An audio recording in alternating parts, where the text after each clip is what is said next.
जय जगन्नाथ सांग मैंने तो ये सकाल सकाଳୁ ପତିଦେବଙ୍କୁ ଉଠେଇ କପେ ଚାହା ଦେଇଥିଲି ପିଇବା ପାଇଁ କାହିଁକି ନା କାଲି ଅପେକ୍ଷା ଆଜି ତାଙ୍କ ଦେହ ଅଧିକା ଖରାପ ହେଇଯାଇଥିଲା। ଥଣ୍ଡା ପାଟି କାଳେ ଭଲ ଲାଗିବ ବୋଲି କପେ ଚାହା ଦେଇଥିଲି କିନ୍ତୁ ସେ ପାଟିରେ ବାଜୁ ବାଜୁ କହିଲେ ମୁଁ ଆକୁ ପିଇ ପାରିବିନି ପୁରା ପାଟି ପିତା ହେଇଯାଇଛି ମୋର।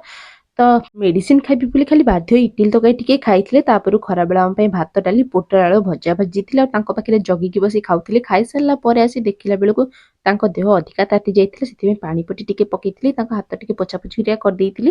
ବହୁତ ଜୋରେ ତାତିଥିଲା, ଦେହ ଭଲ ନାହିଁ କି ପାଟି ପୁରା ପିତା ହେଇଯାଇଛି, ସେଥିପାଇଁ ସେ କିଛି ଖିଆପିଆ କରିପାରୁନାହାନ୍ତି। ତ ଭାବିଲି ଫାଳେ ପାଉରୁଟି ନେଇକି ଯାଇ କାଳେ ଖାଇଦେବେ। ଦେଖିଲା ବେଳକୁ ସେ ଫାଳକ ବି ସେ ପାଟିରେ ଲଗେଇଲେନି, କହିଲେ ନାଇଁ ଜମା ବି ଖାଇପାରିବିନି।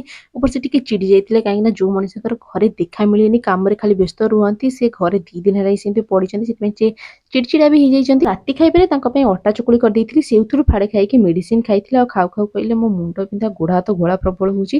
ତ ମୁଁ କହିଲି ବ୍ୟସ୍ତ ହବନି, ଖାଇକି ଟିକେ ଶୋଇପଡ, ମୁଁ ଗୋଡ ହାତ ମୋଡାମୋଡି କରିଦଉଛି। ଏହିପରି ଭାବରେ ଆଜିର ଦିନଟି କଟିଥିଲା।